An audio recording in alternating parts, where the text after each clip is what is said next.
나 요한은 너희 형제요 예수의 환난과 나라와 참음에 동참하는 자라.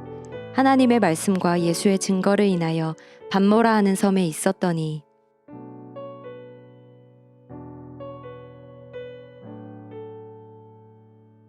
계시록 초반부를 보면 요한은 과하다 싶을 정도의 높은 빈도로 자기 이름을 표현하며 자신을 증명하고 있습니다.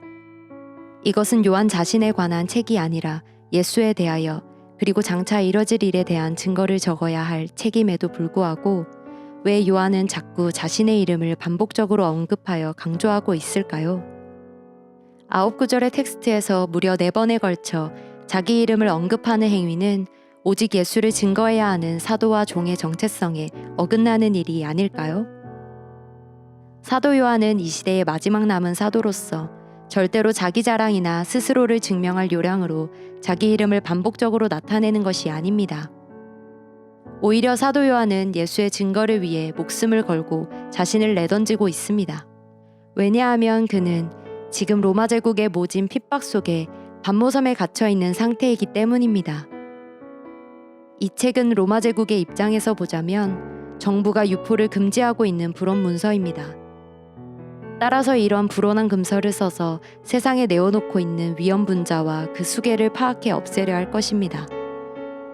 그런데 요한이 그의 증거가 틀림없음을 보장하기 위해 자신의 이름과 신변, 그리고 반모섬이라는 소재까지 스스로 언급한다는 것은 로마 제국에 스스로 목숨을 앗아갈 빌미를 제공하는 일이나 다름없습니다. 생각해 보십시오.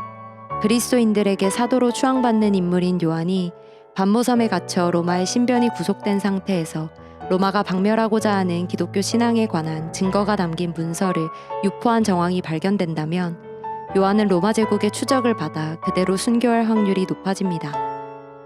요한은 마지막 남은 사도로서 로마 제국의 핍박으로 고난을 겪으면서도 남아있는 성도들을 위해 자신의 신변 노출의 위험을 무릅쓰고 확고하게 말씀을 증거하며 보증하고 있습니다. 로마로부터 핍박받고 있는 성도들은 사도 요한이 반모섬에 갇혀 자신의 이름과 신변, 소재까지 밝히고 있는 일이 목숨을 내놓아야 하는 위험천만한 일인 것을 잘 알았을 것입니다. 따라서 목숨을 걸고 신변 노출하기를 마다하지 않는 사도 요한의 증거는 핍박의 두려움 가운데 그 어떤 가르침과 권면보다 더 강력한 메시지로 고난 가운데서도 이 증거를 지켜야 할 성도들을 감동하게 하고 견고하게 했을 가능성이 농후합니다. 사도 요한의 증거는 결코 미래를 집약해서 알고 있다는 우월한 영적 감각에 대한 자기 증거가 아니었습니다. 시대의 어둠과 다가올 환란을 바라보면서 유일한 소망 예수 그리스도에 대하여 목숨을 비롯한 모든 것을 건 증거였습니다. 예수 그리스도의 말씀과 그 증거는 결코 인생이 지적인 향유로서 지배할 수 있는 것이 아닙니다. 도리어 말씀이 한 평범한 어부를 사로잡아 목숨을 걸게 할 만큼 인생을 압도하는 것이며 환란 중에 있는 성도조차 감동하게 하고 시대를 구원하는 살아있는 말씀 그 자체였습니다. 이것이 말씀의 증거를 가진 자들에 대한 그리스도의 진정한 흔적입니다.